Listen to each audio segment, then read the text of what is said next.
तो एक बार क्या हुआ, महाप्रभु जगन्नाथपुरी में विराजमान है और महाप्रभु के जो प्रिय पार्षद स्वरूप दामोदर सर्वतत्वज्ञ, महाप्रभु के जैसे द्वितीय स्वरूप, इसलिए उनका नाम हुआ स्वरूप दामोदर। स्वरूप महाप्रभु का ही जैसे द्वितीय स्वरूप।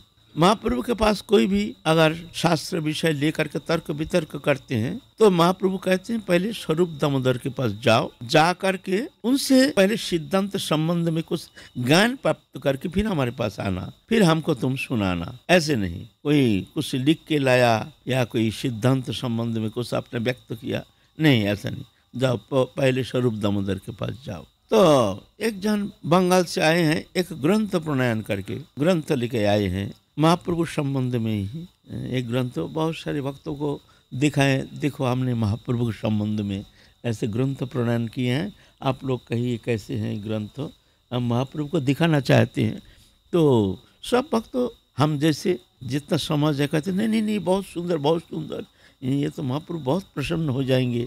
ऐसे सिद्धांत परिपूर्ण ये ग्रंथ में जिस तरह से आपने सिद्धांत निहित किए हैं ये तो बहुत सुंदर है, ऐसे सब कोई बहुत प्रशंसा किए। तो बड़े हर्षित होकर के आए हैं महाप्रभु के पास। प्रभु हमने एक ग्रंथ प्रणयन किए हैं, आप कृपा करके थोड़ा श्रवण कीजिए। तो महाप्रभु कहते हैं तुम पहले स्वरूप दामोदर के पास जाओ, उनके दिखाओ, वो अगर अनुमोदन करते हैं तो फिर हमारे पास आना। तो वो तो भक्त लेकर गए हैं ग्रंथ को स्वरूप दामोदर के पास। जो महाप्रभु ने आदेश किए हैं आपको थोड़ा श्रवण कराने के लिए, आप थोड़ा सुनिए इसमें क्या सिद्धांत विरोध है, क्या ठीक है, इस संबंध में आप जैसे कहेंगे तदनुसार हम महाप्रभु को इस तरह से एक ग्रंथ को श्रवण कराएंगे। तो स्वरूप दामोदर तो तत्व दृष्टा, ऐसे तो हम लोग अध्ययन करते हैं अपने बुद्धि विचार के द्वारा, तो सिद्धांत संबंध में कुछ धारणा करके शास्त्र ज्ञान संबंध में कुछ धारणा कर लेती हैं।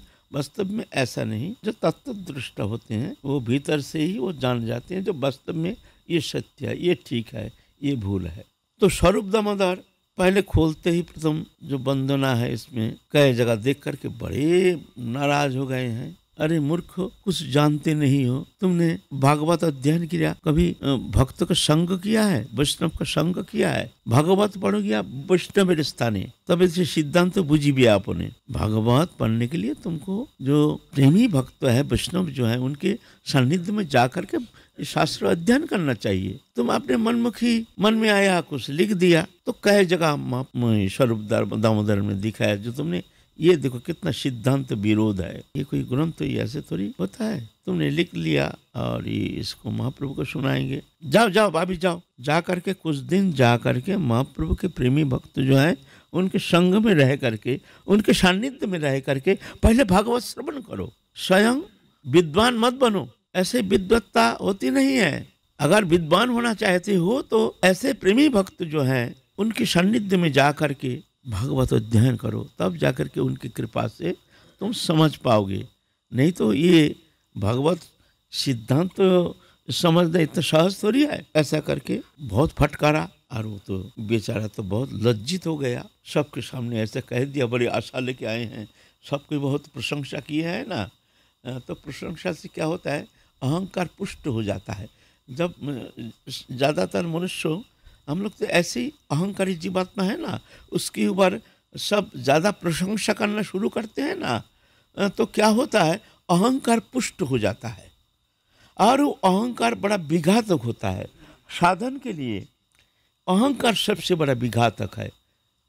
हम बहुत समझते हैं, हम जानते हैं, समझते हैं, ये जो विचारधारा बुद्धि जो है ये बहुत विघातक होता है। पंडित बड़ा लज्जित हो गया जो हमको इतना सब कोई हमको स्तुति प्रशंसा करके हमको तो बोले है ना बहुत बढ़िया ग्रंथ, जाओ महाप्रभु बहुत प्रसन्न हो जाएंगे, इतना तुम इतना तत्व, इतना हम जैसे सब जानते नहीं ना, मूर्ख है ना, तो कह देते हैं अरे बाबा बाबा बाबा। लेकिन विद्वान जो होते हैं तो जानते हैं सत्य संबंध में। तो ये तो फूल गया, प्रशंसा पा करके मोटा हो गया। अब वहां जाके एकदम पंचर कर दिया, स्वरूप दामोदर ने एकदम पंचर कर दिया आपके सामने, इतना बुरी तरह से फटकारा। तो बहुत पुरुष है ना, तो वह तो लज्जित हो गए हैं, फिर क्षमा याचना की है, तो कहें जाओ, तब तुम जाकर के फिर सिद्धांत तुम समझ जाओगे। वैष्णव जो भगवत शरणागत जो वैष्णव है, ऐसे जो शरणागत वैष्णव है उनके सान्निध्य में जाकर के भगवत अध्ययन करो, तो वो जाकर कुछ सिद्धांत संबंध में तुम कुछ ज्ञान प्राप्त कर सकते हो। क्योंकि